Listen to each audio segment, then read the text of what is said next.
What do you do when you get lost in the woods? If this were me, I'd do my best to stay calm, assess the situation, look for landmarks or anything familiar, try to retrace my steps and find the path I walked in on. Worst comes to worst, I build a shelter and wait for search and rescue. But this story is not about me.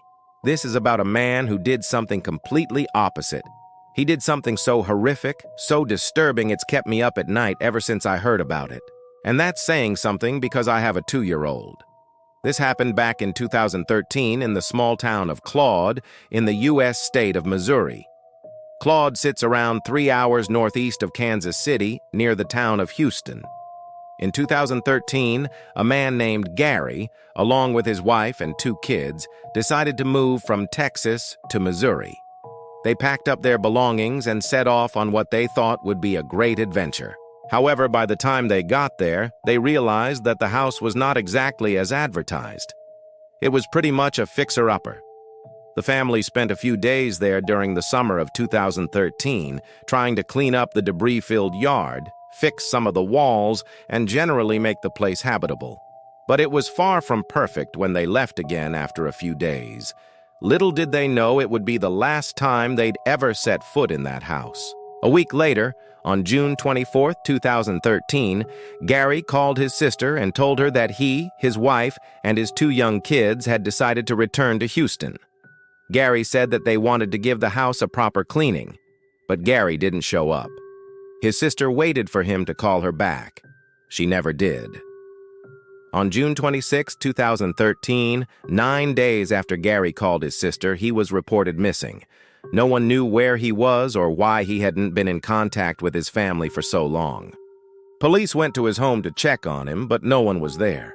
The front door was locked. There was no sign of a struggle, and nothing appeared to be stolen. It looked like everyone had just vanished into thin air. It wasn't like Gary to go this long without contacting his family. So this was extremely unusual behavior. At first, police believed that he and his family had skipped town. But then they checked his bank account and saw that someone had used his debit card several times in the Houston area. On June 28, 2013, 2 days after he disappeared, police searched the house Gary had left behind and found some things that made them think that he may have met with foul play. I'll tell you what they found, but first, if you're watching this video, chances are you love scary stories, especially if it's the kind that keeps you up at night wondering what could happen to you. That's why I created a podcast where I share the scariest stories from all over the internet. I research each story thoroughly to bring you the most disturbing and creepy tales out there. Some stories involve missing persons, others strange occurrences, and some are downright terrifying. New episodes come out every week.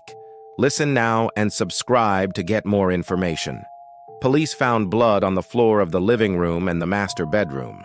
In the master bedroom closet, they found a trash bag with what appeared to be human remains inside. They also found a bloody meat cleaver in the house, which was later determined to have Gary's DNA on it. None of this made any sense, though.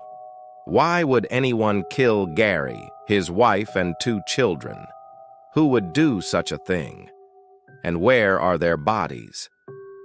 Over the next few weeks, police continued to search the property and the surrounding areas, but they couldn't find any evidence of a crime. They didn't even find any bones or any other human remains. It seemed like whoever killed Gary and his family had gotten rid of their bodies. And after 5 months, the case went cold.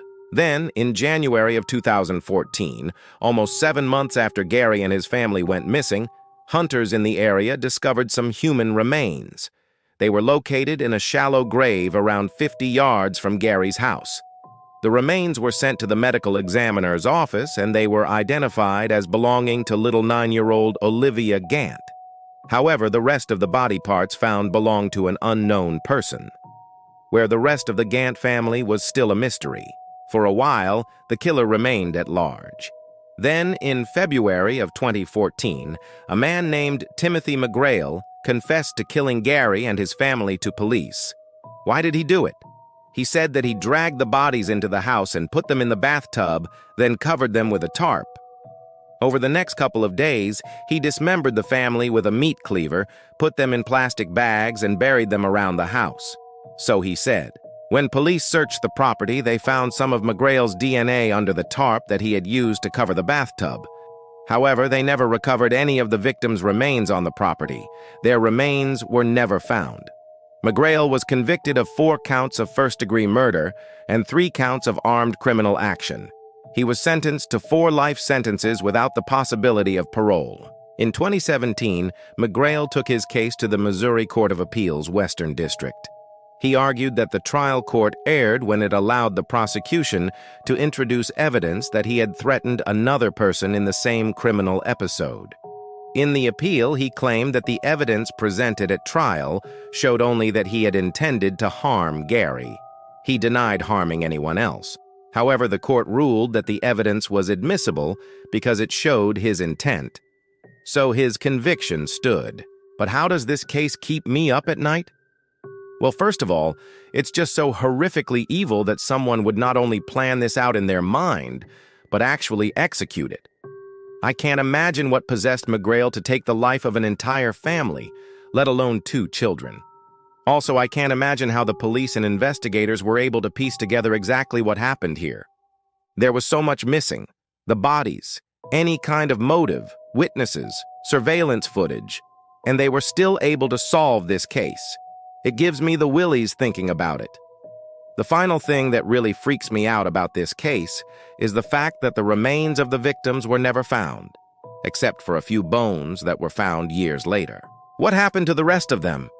Were they dumped into a mass grave somewhere? Are they scattered all over in various places?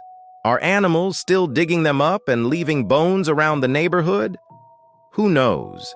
And that's what keeps me up at night. I'm definitely curious to hear your thoughts on this case. Do you think that McGrail acted alone? Do you think he was hired? And finally, do you think we'll ever find out what happened to the rest of the Gantz remains? Let me know what you think in the comments below. Thank you all so much for watching. I've been your host. If you enjoy true crime and scary stories, make sure to follow for more content. I post new videos every week.